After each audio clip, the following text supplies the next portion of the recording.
మీ అందరికీ నందమూరి తారక రామారావు గారు మా నాన్నగారు ఆయన చెప్పింది ఎప్పుడు మీరు గాని నేను గాని మర్చిపోలేము.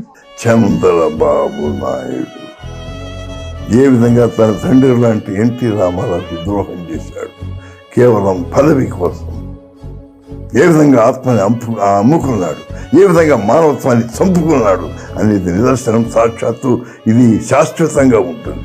ఇంచుమించుగా నా రక్తం మంతుకు పుట్టిన నా కూతురిచ్చి పెళ్లి చేస్తే తండ్రి లాంటి వాడిని, ఇంచుమించుగా అలాంటి వాడిని ఏ విధంగా మోసం చేశాడో ఒక్కసారి మనసున్న వాడు అయితే మనసుతో ఆలోచించమని నేను అడుగుతున్నాను. కానీ వాళ్ళలో మానవత్వం అయినా ఉంటుందేమో అని పరీక్షించాను నేను. మానవులం కాదు మేము, పశువులం. నమ్మిన వాళ్ళకు ద్రోహం చేస్తాం, నమ్మిన వాళ్ళ గొంతు తీస్తామని చెప్పి ఈనాడు నిరూపించుకున్న ఘాతకుడు వాడు. చరిత్ర మగుడు.